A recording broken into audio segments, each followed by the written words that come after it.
Dieu donna l'ordre à Noé de construire une arche. Il crut immédiatement au jugement à venir, et il obéit. Noé exécuta tout ce que l'Éternel lui avait ordonné. Genèse 7:5. C'est par la foi que Noé, divinement averti des choses qu'on ne voyait pas encore, et saisi d'une crainte respectueuse, construisit une arche pour sauver sa famille.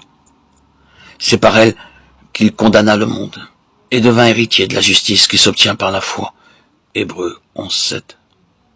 Il ne posa aucune question à Dieu.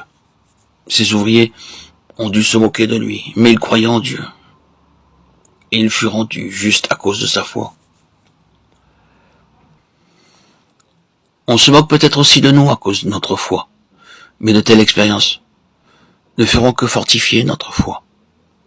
Abraham était prospère et riche à Our en Chaldée, lorsque Dieu lui dit de quitter la ville et de se rendre en un lieu inconnu. Il obéit aussitôt.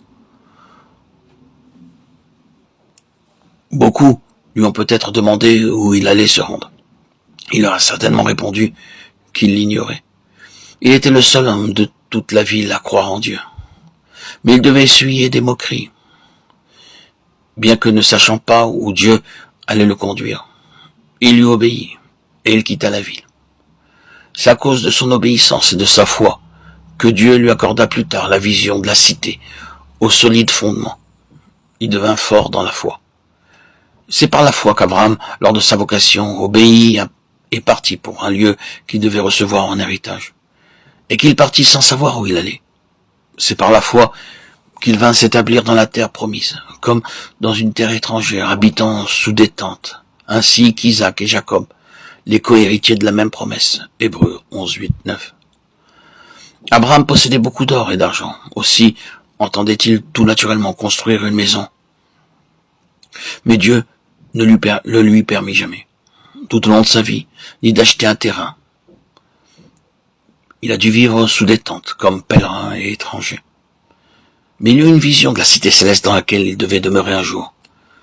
C'est par une foi forte, active et vivante que nous sommes aussi appelés à voir la gloire de la cité céleste, où nous avons une part. De la même façon, Dieu a longtemps maintenu Sarah stérile. Quoi qu'il puisse nous arriver, cela a pour but de nous faire acquérir une foi forte. Sans une telle foi, nous ne connaîtrons jamais la grandeur de notre salut. C'est dans la foi qu'ils sont tous morts, sans avoir obtenu les choses promises. Mais ils les ont vus et salués de loin, reconnaissant qu'ils étaient étrangers et voyageurs sur la terre. Ceux qui parlent ainsi montrent qu'ils cherchent une patrie. S'ils avaient eu en vue celle d'où ils étaient sortis, ils auraient eu le temps d'y retourner.